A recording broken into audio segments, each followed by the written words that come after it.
Hi guys, and welcome to the very first video in response to GB News, Great Britain News, Gammon Brexit News. I'm not sure which it is.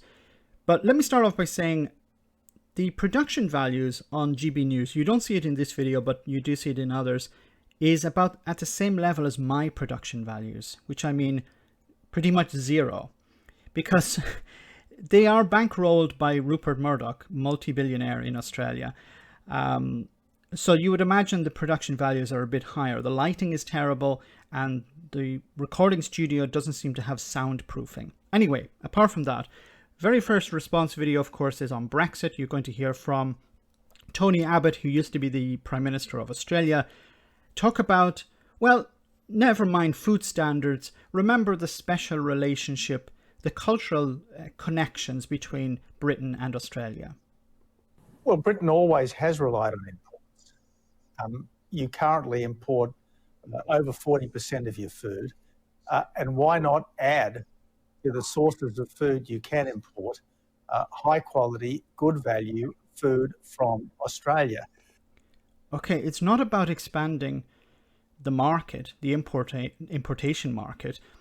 It's about lowering standards. This was the mantra of Brexit. We're going to take control of the rules and the regulations. We're going to strip away all these regulations, these protections for the environment or worker rights or animal welfare. We're going to get rid of all of that to make the UK more nimble. And of course, by doing so, we're going to allow the importation of, for example, hormone-treated beef or other products that are generally not acceptable in the European Union.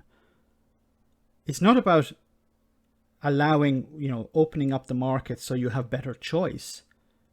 This is about lowering standards. Look, it baffles me a little that so many people in Britain are always running the country down. What has protecting food standards got to do with running the country down? I'm struggling to understand what he's talking about here. You want to maintain high standards. You want to stop the importation of food that is at a lower standard. Isn't that the opposite of running the country down? Isn't that saying, yes, our citizens deserve high quality? Isn't that actually the opposite? Always taking counsel of fears, not hopes. No country has had more impact on the modern world than Britain. When you think of the mother of parliaments, the rule of law.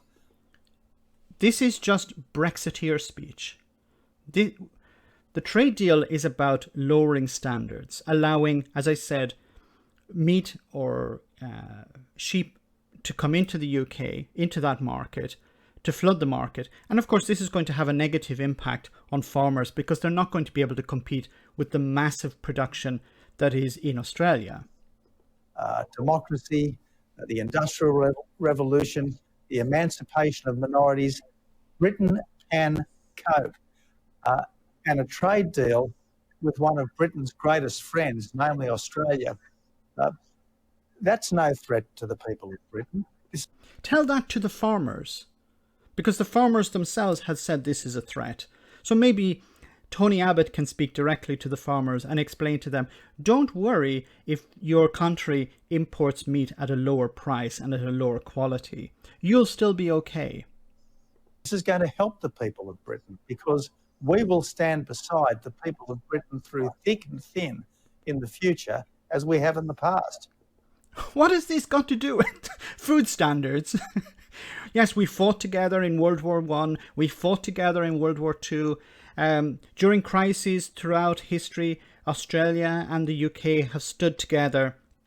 What has this got to do with food standards? What has this got to do with importation? What has this got to do with the protection of farmers in the UK? Absolutely nothing. It's an attempt to gaslight, in a sense, to convince the people of Britain there's nothing to worry about. Anyone who tells you that we're going to reduce standards is basically lying. Australia does better out of this trade deal than the United Kingdom. We all know this. Even the Brexiteers know this. But they still need to turn on the nationalistic rhetoric. in order to convince the public, no, don't worry, everything will be okay, because we're friends. Friends wouldn't throw other friends under a bus, would they? Let me know in the comment section, guys, what you think about all of this. As always, your comments are greatly appreciated. Thanks a lot.